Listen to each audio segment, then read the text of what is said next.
First Thessalonians chapter 5 verse 18. At tayo po ay magbabasa ng sabay-sabay. First Thessalonians chapter 5 verse 18. First Thessalonians chapter 5. Sinulat ni Pablo sa mga taga Thessalonica. First Thessalonians 5:18. Basahin po natin ng sabay-sabay. Ready, read. In everything, give thanks, for this is the will of God in Christ Jesus concerning you. Sa bawat bagay ay magpasalamat kayo, sapagkat ito ang kalooban ng Diyos kay Kristo Jesus tungkol sa inyo. Tayo po'y manalangin.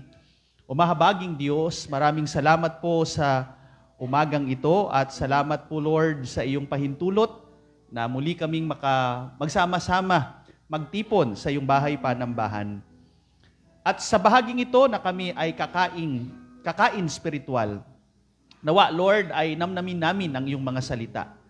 At hindi lang po ito hanggang utak, isip, o hindi lang hanggang teorya, kundi turuan niyo kami na ito ay aming apply sa aming buhay. Kaya, dear Father, sa amin pong kapaligiran ay ibang-iba ang takbo ng kaisipan ng tao. Baguhin kami ng iyong mga salita. Hindi yung susundin namin yung majority. Hindi yung pinapakita ng mga sikat na personalidad, kundi kung ano yung sinasabi ng iyong salita, kung ano ang kalooban mo para sa iyong mga anak. Ito po, Panginoon, ang aming dalangin sa pangalan ng Panginoong Hesus. Amen and amen. Makakaupo na po ang bawat isa. Ulalagyan po natin ng pamagat ang atin pong pag-aaral ngayong umagang ito ay Thanksgiving in times of trials. Alam nyo mga kaibigan at mga kapatid, kung titingnan po natin sa next slide, ito po yung mga ilan sa mga halimbawa na napakasarap magpasalamat sa Diyos. Pag ikaw po ay kumuha ng board exam at nakita mo ang iyong pangalan na nandoon po, nakapost, ay napakasarap magsabing, Lord, thank you, nakapasa ako. No? Isang take lang. Kahit nga minsan, pangalawang take pa, napakasarap magpasalamat sa Panginoon pag ikaw ay nakaranas na nakapasa ka sa exam po na yan na talagang pinaghirapan mo. Napakasarap din magpasalamat sa Panginoon. Lord, natanggap ako sa trabaho. Naku, mabigat itong kumpanyang ito. Maganda ang offer dito, pero Lord, pinahintulutan mo na ako'y makapasa dito. Salamat. Napakasarap magpasalamat sa Panginoon. Kung ikaw naman ay may nililigawan na babae at sinabi sa iyong matamis na oo, naku, mapapa-thank you Lord ka talaga. No? Lord, salamat. Naku, talagang ilang taong kong pinag-pray ito. No? Talagang ang dami kong tsokolate, bulaklak na ibinigay sa babaeng ito. At sa wakas, ako ay sinagot niya at mas masarap pa siguro yung pasasalamat mo pag sa araw na mismo ng kasal. Kaya nga 'di ba sa araw ng kasal, kitang-kita natin yung ngiti ng bride at saka ng groom, no? Lalong-lalo yung groom kasi nagtagumpay siya, no, sa araw po ng kasal. At nakakalungkot naman makita no pag yung kasal nyo parehong malungkot yung muka. Something is wrong po pag ganun, no? Pero majority ay nakangiti po talaga. At napakasarap din magpasalamat kay Lord pag ikaw ay nanalo sa contest, lalo po ngayong December, ay maraming mga parties na sa kumpanya o sa inyong barangay. Yun nga lang manalo ka ng, kumbaga, manalo ka lang ng tasa. Minsan talagang iba na rin yung ngiti mo. How much more kung nanalo ka ng refrigerator, di ba? Nanalo ka ng electric pan, di ba? Cellphone, nanalo ka ng laptop. Naku, tuwang-tuwa ka niya, napakaganda ng yung ngiti. O kaya naman, maganda ang pasok ng pera. Itong year 2025, magandang negosyo. Ako talagang mapapasabi ka, Lord, salamat talaga. At pag healthy ka, no, pag tumingin ka sa salamin, talagang kitang-kita mo, physically fit ka. Nakita mo yung, no, nagpa-check up ka sa doktor, magaganda yung mga resulta ng iyong lab test. Talagang mapapa-thank you, Lord ka. Kaya lang, what if, next slide, paano kung sa oras na ito, ikaw ay nasa kalagayang naghahanap ka ng trabaho at hanggang ngayon wala ka pang makitang trabaho? Nako, December na, matatapos na yung taon. Hindi ko man lang maranasan yung 13-month, hindi ko man lang maranasan yung bonus kasi wala akong trabaho. Paano kung sa panahong ito ay nakaranas ka ng rejection? Kung dun sa unang halimbawa ay sinagot ka o sinabi sa yung matamis na oo, ito naman ay nakatanggap ka naman ng mensahe na brotherly love lang ang gusto niya. No? Ayaw ibigay sa iyo yung matamis na oo. Masasabi mo kaya, Lord, salamat, binasted ako. Ako, hindi po. O kaya naman, ang tagal-tagal mo na sa kumpanya, maganda naman yung performance mo, honest ka dahil believer ka, pero hanggang ngayon hindi ka napapansin ng yung boss, hindi ka napopromote. Napakabagal ng usad ng yung promotion o talagang hindi ka na-promote o hindi rin nag-increase ang iyong sweldo, masasabi mo kayang, Lord, salamat. O kaya naman, meron kang mister or misis na napakatigas ng ulo. Di ba? O kaya meron kang anak na napakatigas ng ulo. Masasabi mo kayang, Lord, salamat, matigas yung ulo ng asawa ko. Masasabi mo kayang ganon? No?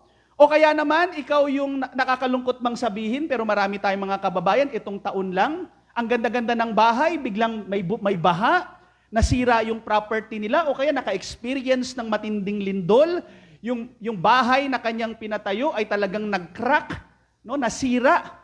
Kaya maganda yung smart house, no? Gandang promotion, di ba? Nakita nyo naman. No? Ayun, balik tayo dito sa ating pag-aaral. So yun, kitang-kita natin, di ba? Paano kung ikaw yung nakaranas ng mga ganyang bagay sa taong ito na talagang yun nga, no? Sira lahat ng pinaghirapan mo ng ilang taon sa pamamagitan lang ng kalamidad ay nawasak lahat. Paano kung ikaw yung nakaranas itong taon na ito na merong namatay na mahal mo sa buhay? Okay? Namatayan ka ng taong malapit sa iyo, maaring magulang mo yan, maaring yan ay yung kapatid, or malapit sa iyong puso. Malapit sa iyong, kumbaga, talagang kadikit mo siya. Paano pag nawala siya sa mga panahong ito? Masasabi mo bang, Lord, salamat? Okay? Paano kung ikaw yung taong nakaranas ka ng naghiwalay ang iyong magulang, or hiniwalayan ka ng iyong asawa, nagkaroon kayo ng hindi, kumbaga matinding disagreement, naghiwalay, o kaya ikaw yung anak, nakita mo yung mga magulang mo, naghiwalay sila, hindi mo alam kung saan ka sasama, no? Masyado kang, kumbaga, naapektuhan ng iyong pag-aaral, paano yan? Masasabi mo pa rin bang, Lord, salamat? O kaya, ikaw yung may karamdaman na hanggang sa ngayon, hindi gumagaling. Hindi nawawala yung karamdaman mo na yan, na kahit nananalangin ka, Lord, pagalingin mo ko, hanggang ngayon, andyan pa rin yung karamdaman po na yan. At ramdam na ramdam mo yung hirap dahil po sa sickness na meron ka. Masasabi mo pa rin bang, Lord, salamat, or thank you, Lord? Pero alam nyo, sabi kasi nung talata kanina, pakipress, in everything, give thanks. Bakit? For this is the will of God. Alam nyo mga kapatid, gaya nga ng unang halimbawa, madaling magpasalamat pag okay ang lahat. Pero alam nyo, dito rin masusukat yung maturity natin bilang mga anak ng Diyos. Bilang mga mananampalataya na kung ano yung, kumbaga kung nasa mababang bahagi ka ng iyong buhay, nakakaranas ka ng mabibigat na mga pagsubok, ang hamon pa rin sa atin ng ating Panginoon, magpasalamat ka pa rin. Because in everything, give thanks. Hindi sinabing in everything, give thanks, kasi this is your will. No, this is the will of God. Ito ang kalooban ng Diyos para sa iyo, para sa akin, na ikaw man ay nakaranas ng failure o sangkatutak na failure, o masasabi mong ang daming sablay na nangyari sa buhay mo, pero still, you need to thank God.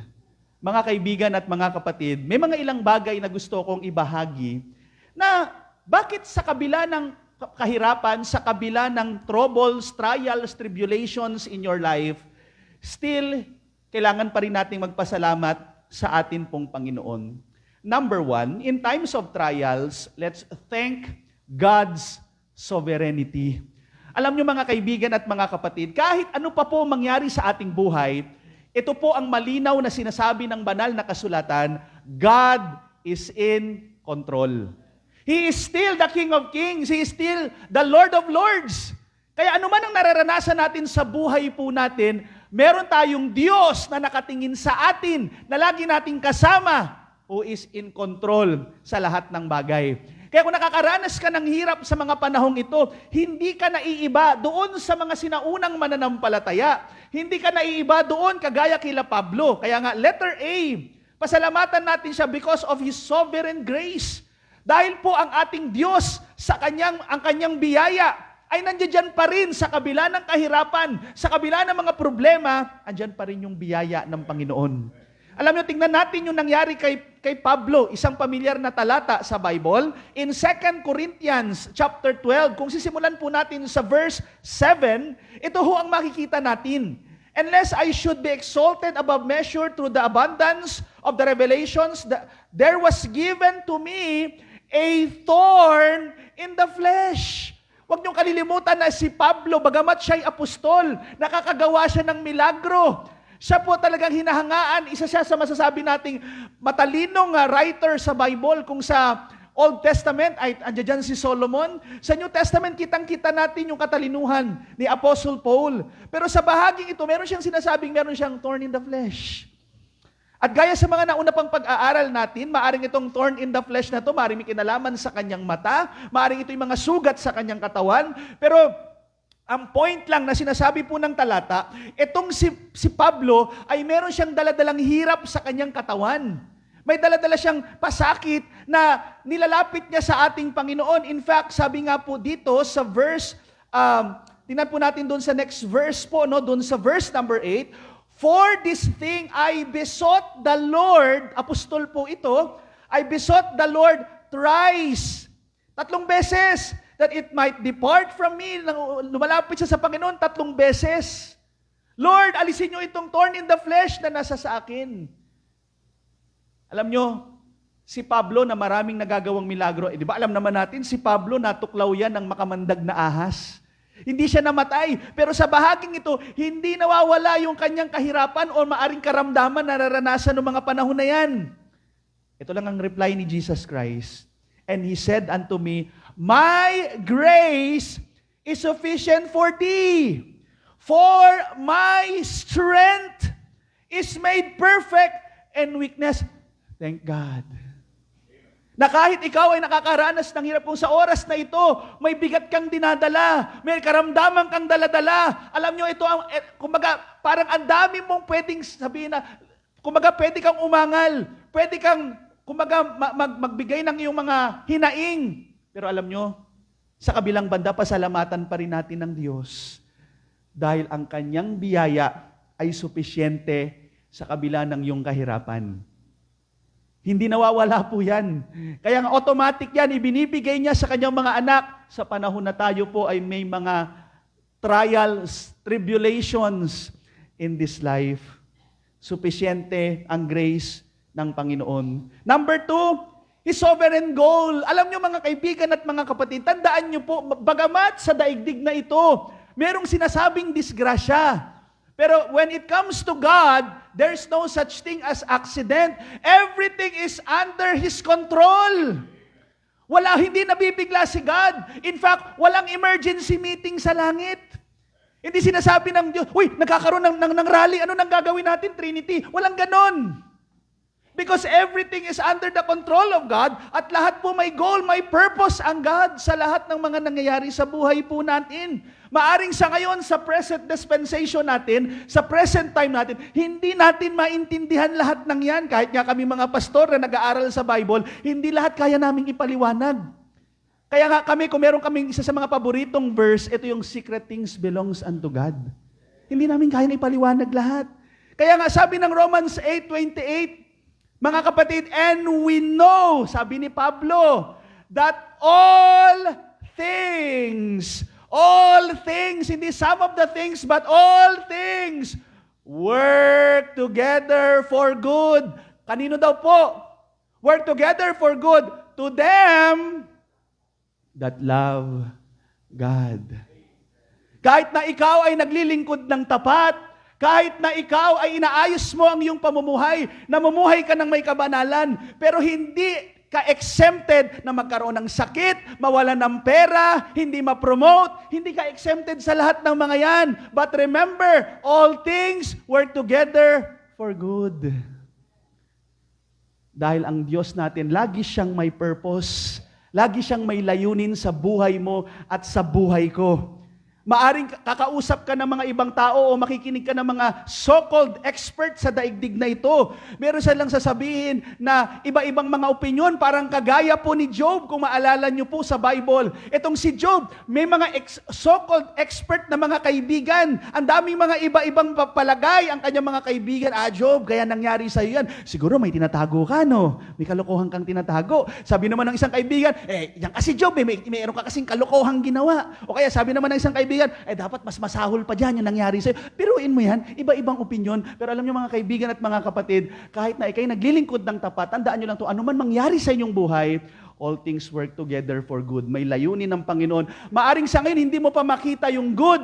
Maaring pwede kang mamatay sa mundong ito na hindi mo nakikita yung good.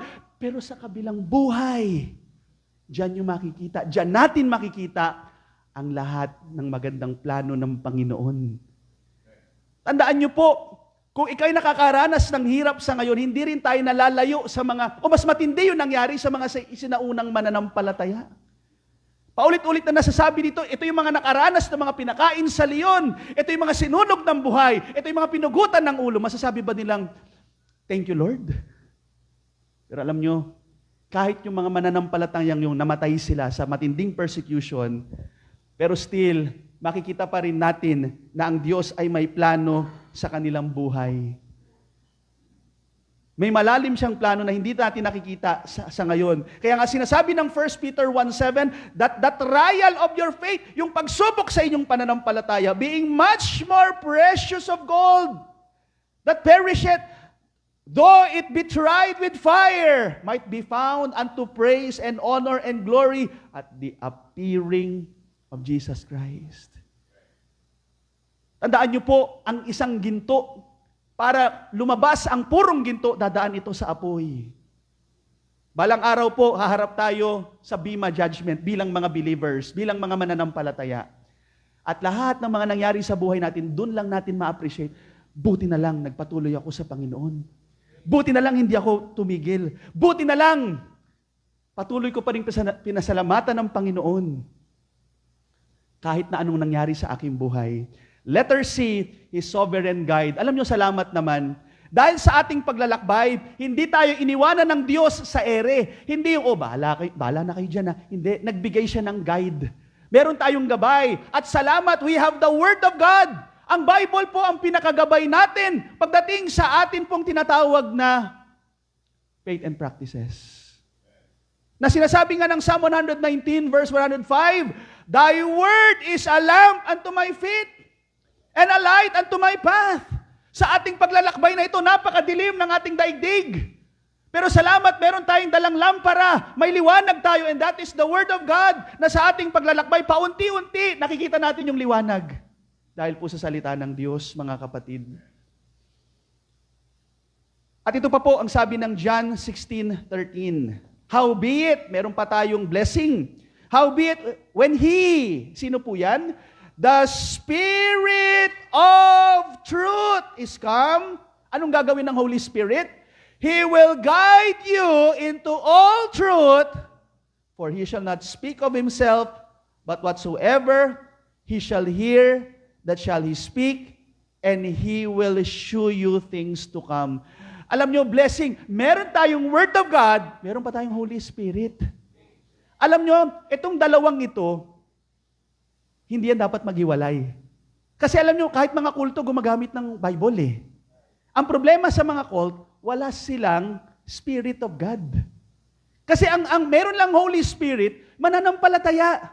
Kaya nga, pag nanampalataya ka kay Jesus Christ, ilang beses nyo na narinig ito, pag nanampalataya ka kay Jesus Christ, ang Holy Spirit automatic mananahan sa'yo. At isa sa trabaho niya, as you read the Word of God, gagabayan ka niya. Kaya kahit anumang mga problema na meron tayo, let's go back to the Word of God.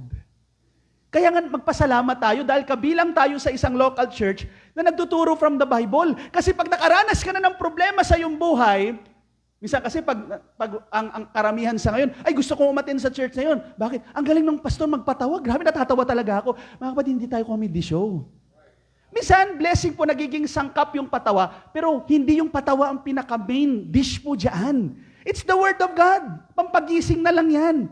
Pero kung puro patawa na lang, dapat nasa comedy bar na lang kayo. Kasi puro comedy na lang. Kaya pag dumating na yung problema, pag natanggap mo na yung resulta, may cancer ako. Nako, magagamit mo ba yung mga jokes na yan? Hindi! Pag yung mahal mo sa buhay, nakarinig ka ng balita, may taning na ang kanyang buhay, yung mga jokes na narinig mo, yung mga patawa na narinig mo, walang magagawa yan. Pero salamat, we have the Word of God. Ito magbibigay sa atin ng comfort through the Holy Spirit, ipapaalala sa atin.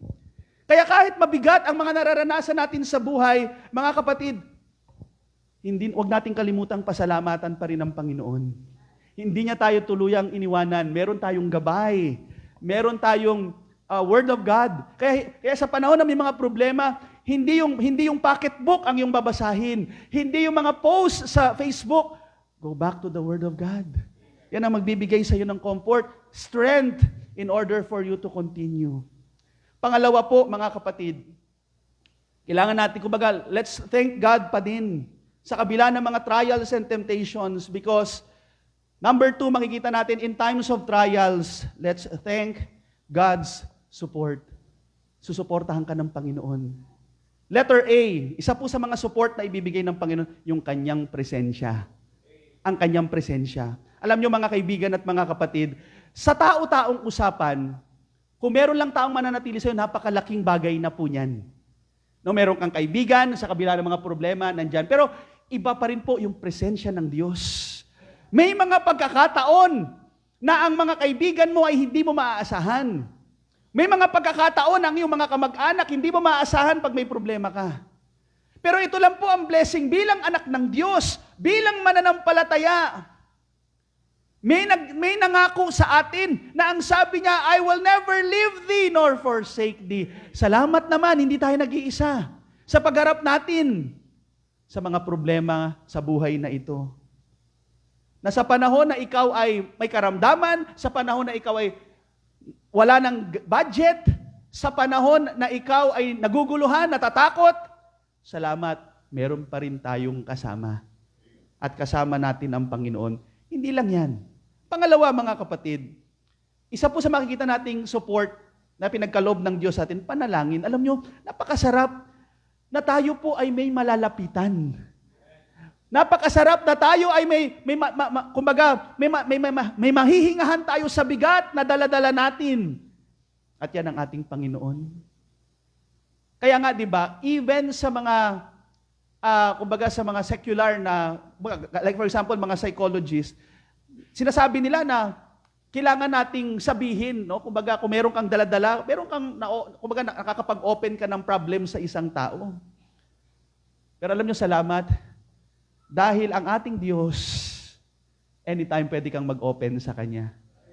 Lagi siyang available to listen sa iyo pong mga panalangin. Let's go to James chapter 1. Alam nyo, ang nagsulat nito si James, nasa mabigat din siyang pagsubok ng mga panahon po na yan. Remember, the book of James is all about trials. No? Lalo dun sa unang part, na ang kanyang pinadalhan ng letter ay yung mga mananampalatayang Hudyo na kumalat sa iba't ibang lugar because of persecution. At si James mismo, hindi rin siya exempted. Just imagine, isa kang pastor, nagpapadala ka ng letter, nawalan ka rin ng membro. Siyempre, pag nawalan ka ng membro, wala ka rin offering. Walang tithes. Hindi sinabi ni James, pambira naman kayo, magpadala naman kayo ng tithes nito. Hindi. Anong sabi ni James? My brethren, count it all joy when ye fall into diverse temptations. Trials. Iba-ibang mga pagsubok, iba-ibang mga tukso. Imagine niyo siya rin mismo nakaranas ng pagsubok. Ongoing, pare-pareha sila ng mga pinadalhan niya ng letter. Knowing this, that the trying of your faith worketh patience. But let patience have her perfect work, that ye may be perfect and entire, wanting nothing. Ito na po yung gusto kong bigyan ng pansin. Verse number 5. If any of you lack wisdom, ano sabi ng Bible? Let him ask of God. May kinalaman sa trials. Verse number 2.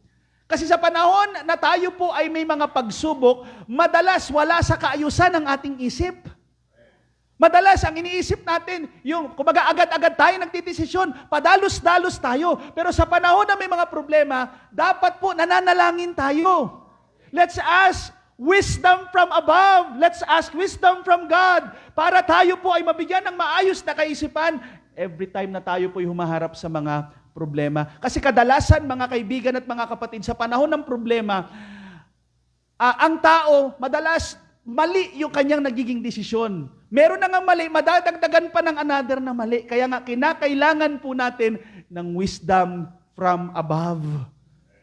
Para sa maging tama, maging ayos, maging sang-ayon sa salita ng Diyos, ang atin pong magiging desisyon sa buhay na ito. Kaya salamat, tayo po ay nakakalapit sa Diyos directly.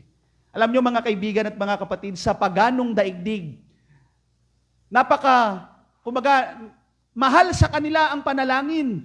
Dahil hindi sila directly nakakalapit sa Diyos nila. Sa mga Diyos-Diyosan, hindi sila pwedeng makalapit. Kaya karamihan ng mga pagan, meron sila mga priest na tinatawag. Bagamat tayo meron din naman sa Old Testament.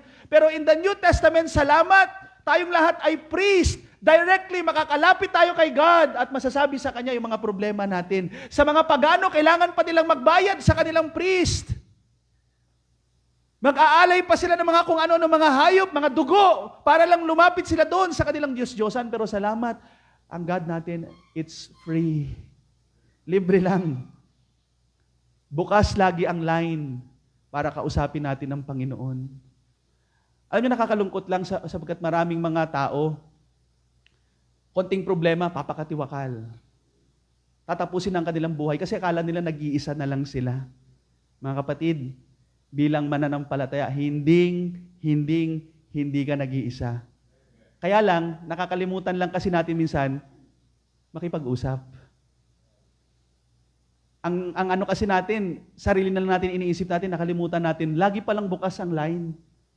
Lapit lang tayo sa Panginoon. Sabihin lang natin sa Panginoon, alam nyo, napakagandang practice na pag may kabigatan ka, manalangin ka, kung kinakailangan mong iyak yan sa Diyos habang nananalangin ka, gawin mo, makakatulong yan para gumaan ang iyong pakiramdam. At tandaan mo mga kapatid, ang kausap mo is the Most High God. Nakakalungkot dahil marami ring mga social media user ngayon na pag sila'y may problema, post ka agad.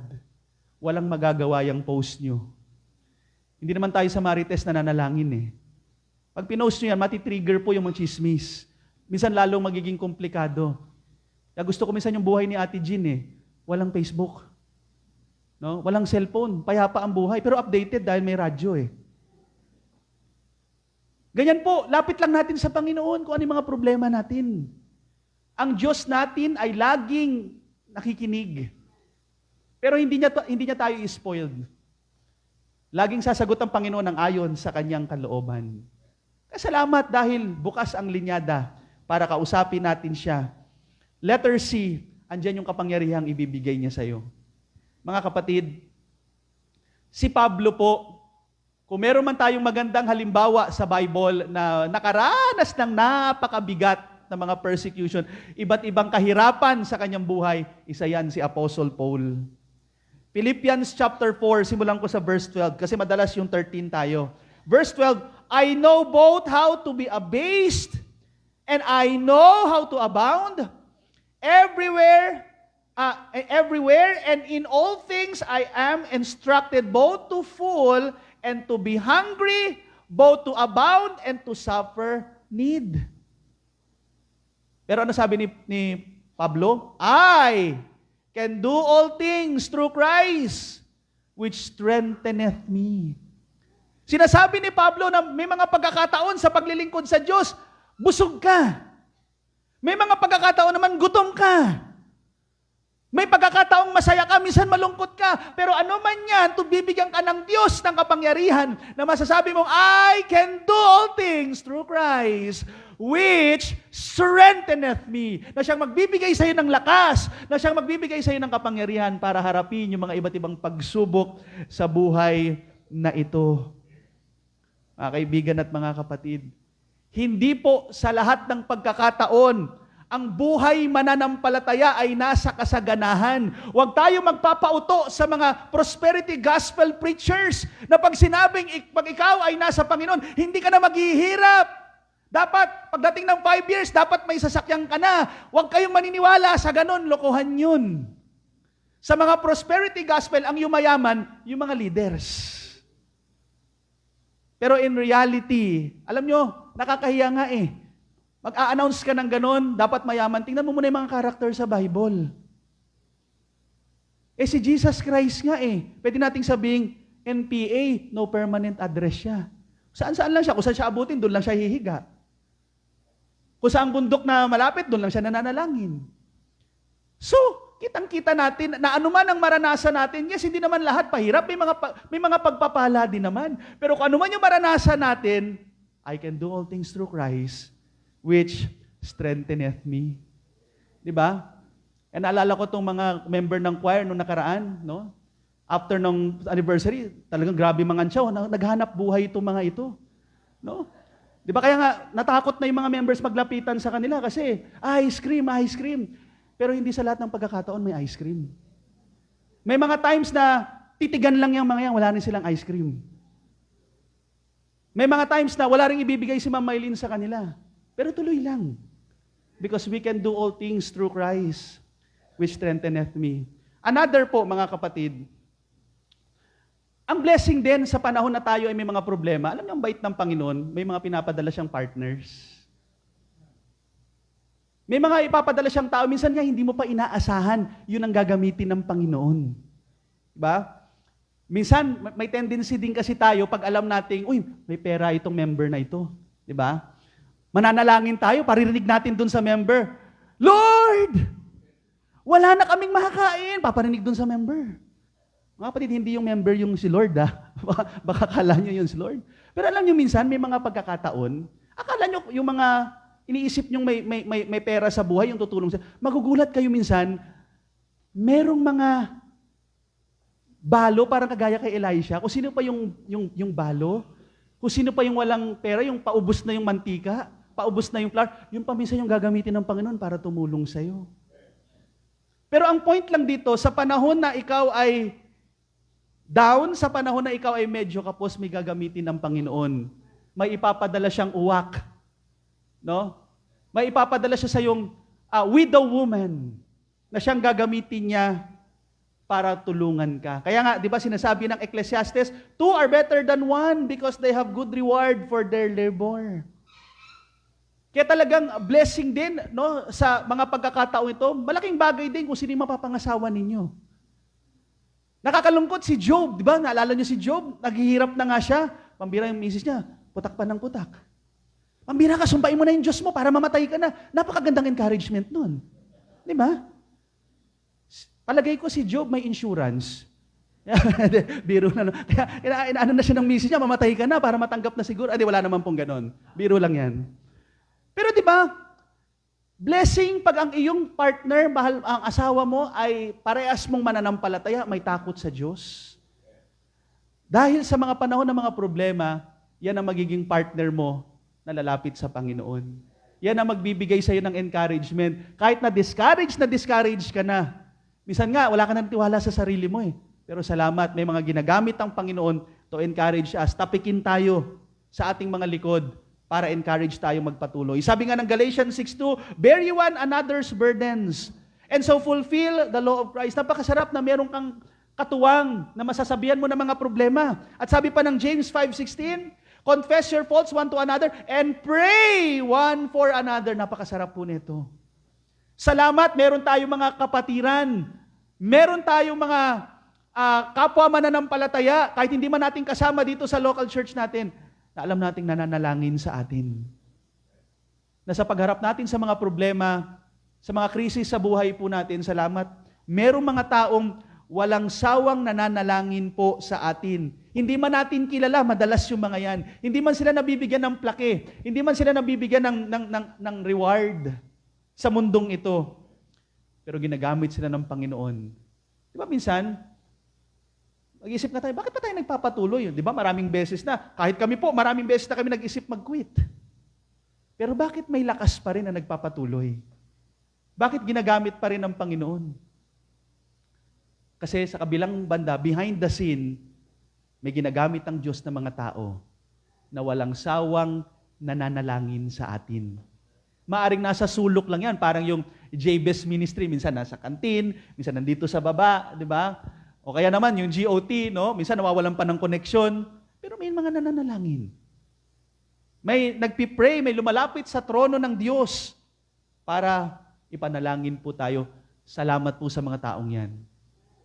Hindi man po namin kayo kilala o hindi man namin kayo nababanggit ang inyong mga pangalan, pero alam ng Diyos ang inyong mga ginagawa.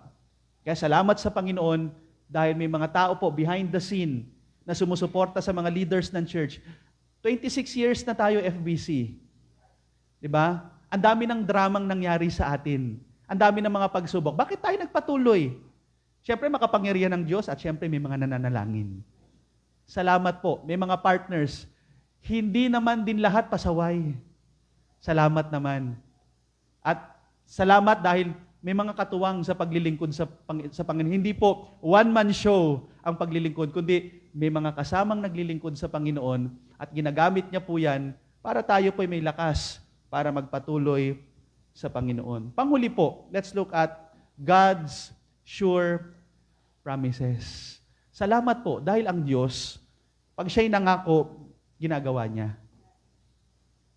Alam niyo, sabi ng Hebrews 6:17 hanggang 18, wherein God, willing more abundantly to shew unto the heirs of promise the immutability of His counsel, confirm it by an oath, that by two immutable things in which it was impossible for God to lie. Sa panahon ng mga krisis, sa panahon ng problema, balikan natin ang mga pangako ng Diyos. Maaring sa oras na ikaw ay sinusubok, maaring nakakalimutan mo yan. Pero wala naman pinangako ang Diyos na hindi tayo magkakaproblema. Wala naman pinangako ang Diyos sa atin na hindi na tayo haharap sa kadiliman o hindi na tayo maghaharap sa mabibigat na mga trials, tribulations in this life. Naalala ko nga nung symposium, nakausap akong isang pastor, Pastor Alan, doon po sa Samar, yung mga tinatawag na Samaritans, yun yung pinakapastor nila. Grabe na kwento niya sa akin, yung panahon ng Yolanda, grabe talaga na-experience nung family niya, na-experience nila. At noong mga panahon na yun, parang kung iisipin, parang wala nang pag-asa. Parang wala nang katapusan yung baha na kanilang naranasan. At hindi lang yan, pagkatapos pa ng baha, syempre, yung kanilang pinaka-auditorium, may mga katawan ng tao, may mga katawan ng hayop. As in talagang manghihina ka. Sabi pa nga niya, nakakatakot daw nung mga panahon na yun kasi kung may dala kang bigas, pag naglalakad ka, pwedeng may sumaksak sa'yo at kukunin yung bigas na hawak mo. Ganun daw nakakatakot nung panahon nila. So, parang nung time na yun talagang nawalan na ng pag-asa. Pero salamat dahil after the Yolanda, hindi naman puro paghihirap, may mga pagpapala din. Alam niyo ang blessing? After nung Yolanda, ang daming mga namatay na teacher sa kanila. Sa public school. Nagkaroon ng mass hiring sa mga teacher. Ang asawa niya, EDOC graduate. Matagal nang nag-a-apply sa public school, hindi pinapansin ng public school. Ayun, namatay yung mga teachers, nakapasok ngayon siya. All things work together. No? Hindi ka naman sinasabing mamatay na yung hindi po. Pero ang point lang, ang Diyos kasi nangako siya eh. Hindi niya pababayaan ang mga anak niya. At hindi lang nga, isa pa sa mga nakita kong blessing sa kanya, pagkatapos nung panahon ng Yolanda, ang daming mga nag-aaralang Bible student, nag-aral dyan sa Landmark. So, ang daming nawala sa kanila, nawalan sila ng property, as in talagang parang back to zero, pero grabe yung ginawa ng Diyos na pagpapala sa kanila. After po niyan, may trabaho mister niya, at ito pa, natuwa pa ako, ang mga anak niya, graduate lahat ng college. May anak pa siyang abogada na asawa din ngayon ng isang pastor na graduate din ng Landmark. Nakagraduate, just imagine, nakaranas ng mabigat na pagsubok, pero dahil nagtuloy lang, nagtiwala lang sa Panginoon, pinanghawakan lang yung pangako ng Diyos, ayun, may pagpapala. Kaya nga mga kaibigan at mga kapatid, tandaan niyo po, paano pinapakilala ng Diyos ang kanyang sarili? Nakasalalay kasi dito ang kredibilidad. No, nakasalalay dito yung kapangyarihan, kumbaga, yung patotoo ng ating Diyos. Una, isa sa pagpapakilala niya sa kanyang sarili, tandaan niyo po, siya yung ating Jehovah Jireh. Diyan po yan sa Genesis chapter 22 verse 14. At katumbas din sa New Testament na sabi nga, "But my God shall supply all your need." Yan ang pakilala ng Diyos sa kanyang sarili. Alam niyo mga kaibigan at mga kapatid, may mga pagkakataon na pahihintulutan ng Diyos na tayo po ay mawalan ng mga material na bagay. Dahil sa pagkawala ng mga material na bagay na yan, diyan natin lalong makikilala na ang Diyos ay Jehovah Jireh. Kasi pag lahat ng meron ka, lagi kang sagana, marami kang pera, masasabi mo bang Jehovah Jireh? Lalapit ka ba kay Lord at magsasabi kang, "Lord, ito mga pangangailangan." Hindi, marami ka ng pera eh. Sagana ang buhay mo. Pero salamat dahil po sa mga kakulangan na nararanasan natin material sa ating buhay. Diyan po natin makikilala kung sino talaga ang Jehovah Jireh. Salamat, hindi lahat ng gusto natin ay nakukuha natin. Dahil sa kakulangan na yan, matututo tayong lumapit sa atin pong Jehovah Jireh. Isa po sa pagpapakilala ng Diyos sa kanyang sarili, siya po ang ating Jehovah Rapha. The Lord that heals. Siya'y nagpapagaling. Pero alam nyo, kung lagi kang malusog, lagi kang malakas, anuhin mo yan. Anuhin mo na siya ang Jehovah Rapha. Malakas ka naman, healthy ka. Salamat, may mga times nagkakasakit tayo. Salamat, may mga times nangihina tayo. Dahil sa kahinaan na yan, dahil sa sakit na yung nararanasan, dyan mo lalong makikilala that God is Jehovah Rapha. Kaya nga ang paanyaya niya, di ba, sa Matthew 11:28, "Come unto me, all ye that labor and are heavy laden, and I will give you rest." Kaya hindi puro lakas, hindi lagi tayong healthy. Salamat, pinapahintulutan niya na tayo'y magkaramdaman. Magkaroon ng karamdaman dahil po diyan, lalo nating makikilala kung sino itong Jehovah Rapha na ito. Yung mga terms na yan, napag-aaralan yan sa Bible School, pero tandaan nyo, hindi lang puro aral. Gagawa si God ng mayroon siya mga pahintulot na mga pangyayari sa ating buhay para yung theology na alam natin ay ma-apply natin sa ating buhay. Kaya pahintulutan niya yung mga hindi ka nais-nais sa ating buhay. Isa pa po sa pagpapakilala ng Diyos sa kanyang sarili, sabi niya, siya yung ating Jehovah Nisi. The Lord our banner. Anong ibig sabihin yan? Tandaan niyo po, yung eksena na yan, yan yung ang mga Israelite ay nakikipaglaban sa mga Amalekites. At itong si Moses, kailangan niyang itaas ang kanyang kamay, ang kanyang tungkod. Dahil pag nakataas ang kanyang kamay, nananalo sila. Pag nakababa yung kanyang kamay, talo sila. Anong point ng eksena po na yon? Dahil sa pagtaas niya ng kamay, si Jehovah ang kanyang banner. When it comes to war, napakahalaga ng banner. Hanggat nakatayo yung banner, tuloy ang laban. At dahil si Jehovah ang kanyang banner, nanalo sila sa labang ito. Salamat. May mga pagkakataon sa buhay na ito, paparanas sa atin ng Diyos, nahaharap tayo sa iba't ibang laban ng buhay na ito. Dahil kung ang buhay mo ay walang ka-challenge, wala na mga pagsubok, nalapit ka pa ba sa Diyos? Masasabi mo pa ba na the Lord is your banner? Na masasabi bang be strong in the Lord and in the power of His might? Hindi na. Walang laban, walang challenge. Pero salamat, may mga pagkakataon, may mga makakasama ka, mga nakakainis na mga tao, may mga nakakainis kang kapitbahay, may mga nakakainis na mga leaders ng ating bansa. At dahil po dyan sa mga ganyang bagay, makikita mo na ang Lord ang iyong banner sa laban na ito. Hindi mo to kakayanin sa sarili mong lakas. Kaya mahalaga, kung anumang laban ang kinakaharap mo sa mga oras na to, lagi mong tatandaan, si Jehovah ang iyong banner. Hindi ikaw, hindi yung galing mo. Kasi kung tayong galing lang natin, wala, magmamayabang tayo. Kaya nga, di ba, ulitin ko na naman yung sinabi ko noon, bakit hindi na lang ang ginawa ng Diyos ang maglaban si Samson at saka si Goliath? Ang gandang laban, di po ba? Pero hindi. Magkaiba sila ng panahon, si David ang nilagay ng Diyos. Dahil ang isang batang parang walang kamuwang-muwang, walang kalaban-laban, dahil si Jehovah ang kanyang naging kalakasan, na pagtagumpayan niya ang laban. Kanino napunta ang glory? Kay God, hindi kay David. Kaya sa buhay na ito, makakarap tayo ng mga imposibleng laban na parang hindi natin kaya. Pero lagi lang nating itaas ang ating Panginoon na siyang banner natin at sa tulong at biyaya niya, magiging tagumpay tayo sa laban ng buhay po natin. Another na pagpapakilala ng Diyos sa kanyang sarili, sinabi niya that He is Jehovah Shalom. Lord, our peace. Sinabi rin ni Christ in John 14:26, peace I live with you, my peace I give unto you. Pero alam niyo, hindi natin ma-appreciate yung Jehovah Shalom kung payapa yung buhay natin. Salamat sa mga kaguluhan na nangyayari sa paligid natin. Salamat may mga hindi kaaya-ayang mga threat. Dahil po diyan na-appreciate natin na bawat minuto, bawat oras na may kapayapaan sa buhay natin kasi dahil yan sa Diyos.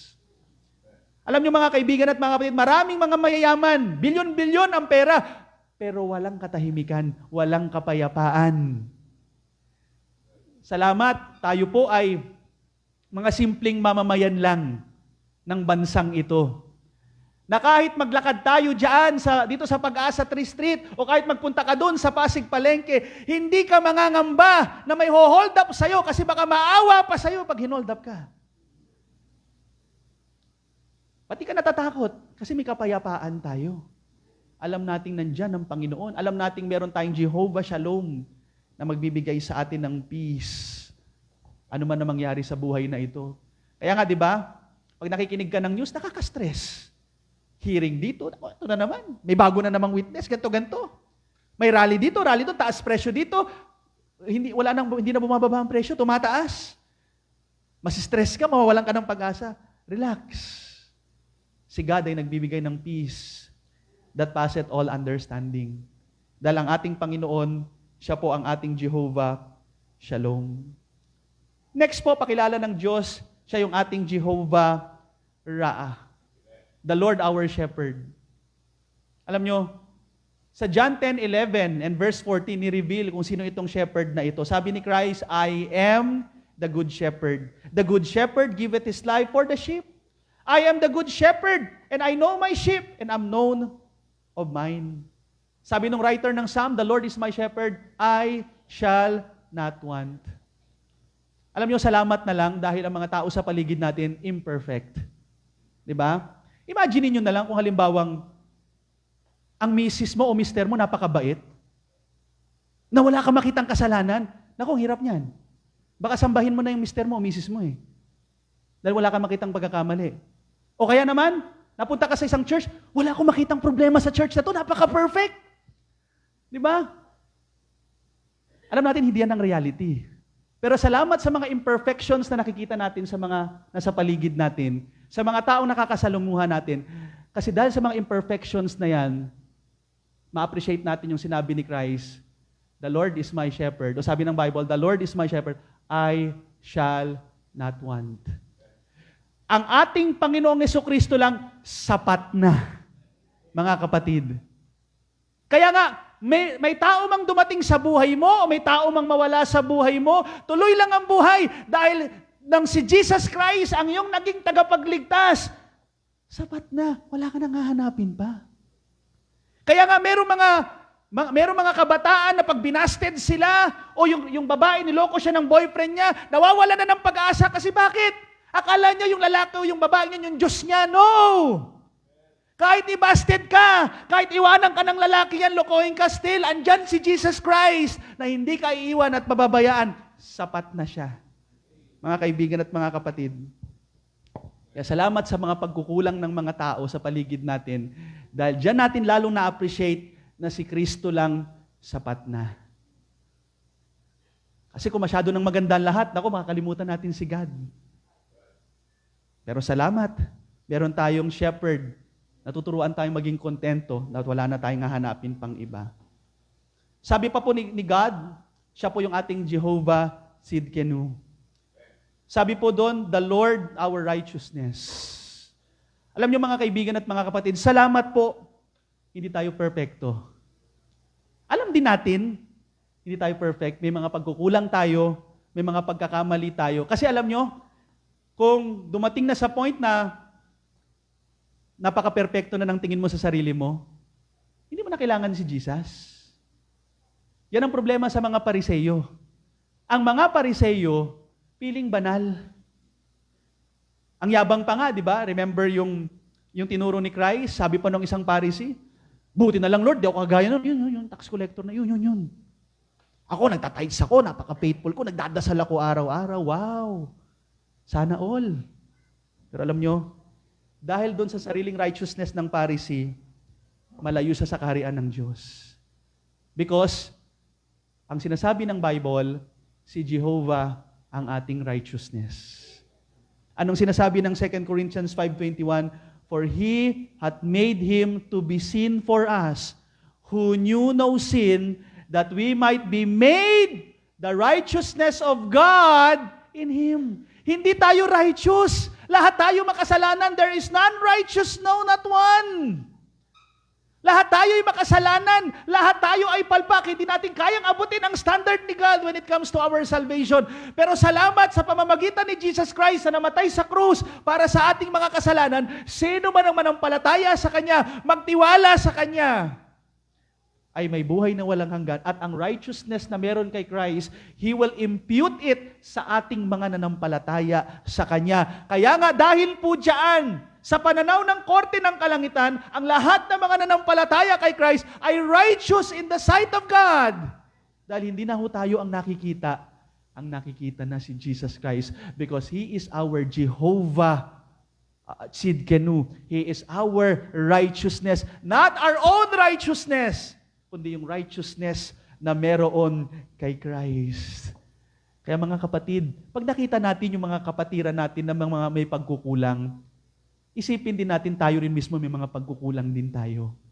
Madali kasing mang-judge sa kapwa natin pag nakita natin yung kahinaan ng bawat isa. Kaya nga, it is only by the grace of God na naligtas tayo.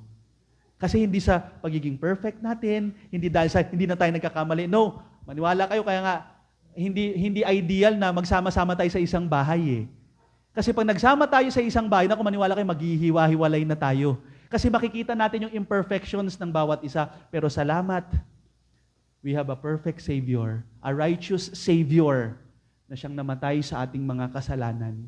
At lahat po tayo, hanggang ngayon, under construction. Sa tulong at awa ng Panginoon, nag-i-improve naman. Kaya nga mga kapatid, panghuli po, pakilala ni Christ, o ni God, siya po ay Jehovah Shammah. The Lord is present. Ito yung pangalan ni God na madaling tandaan kasi kasama, sama, Jehovah Shammah. Sabi ni Christ in Matthew 28:20, I am with you always. Mga kapatid, salamat pala dahil may mga nawawala mang tao sa buhay natin. May dumarating, may mawawala. Pero lagi tayong may kasama, si Lord. Isipin nyo na lang kung walang taong nawawala. Andyan lang sila lagi. Hanapin mo pa ba si Lord? Hindi na. Kaya salamat may mga nawawala. Salamat may mga umaalis. Dahil sa mga pagkakataong ito, nakikita natin si Lord, nandyan siya. Na-appreciate natin yung kanyang presensya sa buhay po natin. I am with you always. Totoo po yan dahil pangako ni Christ yan sa mga mananampalataya. Kaya panghuli mga kapatid, sabi nga ng isang theologian, Dr. David Jeremiah, no matter what our circumstances, we can find a reason to be thankful. Huwag puro complain, pasalamatan din natin ang Panginoon. Sa lahat ng ginawa niya, in everything, give thanks, for this is the will of God. Let's pray. Our gracious God and Heavenly Father, may mga pagkakataon parang hirap magpasalamat. Pero salamat po. Dahil ikaw lang, Lord, sapat na. Yun lang maintindihan namin at sampalatayanan ka namin bilang aming tagapagligtas. Walang katapusang pasasalamat dahil ang buhay na ipinagkaloob nyo sa amin ay buhay na walang hanggan. Hindi kami exempted na magkasakit. Hindi kami exempted na makaranas ng mabibigat na dagok sa buhay na ito. Pero salamat, anuman mangyari sa buhay namin, pag namatay kami, may siguradong langit kaming pupuntahan. Meron kaming siguradong tagapagligtas na hindi kami iiwan at pababayaan. Kaya Lord, sa panahon na parang nawawalan kami ng, nakakalimutan naming magpasalamat sa iyo, paalalahanan niyo po kami, Panginoon. Kung kinakailangan, paluin niyo kami para pasalamatan ka namin, then so be it. Kaya Lord, I pray na ang mga kapatiran sa FBC, o maaaring nakikinig sa amin online, may mga nakakaranas dito ng mabibigat na mga suliranin sa mga pagkakataong ito. Lord, kayo pa rin ang patuloy na magbigay sa amin ng comfort, magbigay sa amin ng encouragement to continue, at huwag kang kalimutang pasalamatan dahil ito ang kalooban mo. Kaya nga sa oras na to, kung meron mang nakikinig ngayon na hindi pa tiyak sa kanyang kaligtasan, maaring yung taong yan, hindi niya alam kung sakaling bawian siya ng buhay, sa langit siya pupunta. Kaibigan, si Jesus Christ ay nandyan at siya, ang kalooban niya ay maligtas ang isang tao na kagaya mo. Lumapit ka sa Kanya.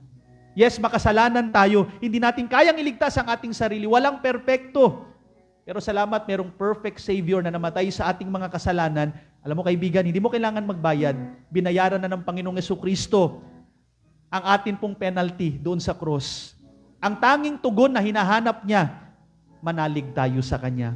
Manampalataya tayo sa ating Panginoong Jesucristo bilang ating tagapagligtas. At itong pangako, ang lahat ng manampalataya ay may buhay na walang hanggan. May kaligtasan ang lahat ng mananalig kay Jesus Christ. Kausapin mo siya, kaibigan.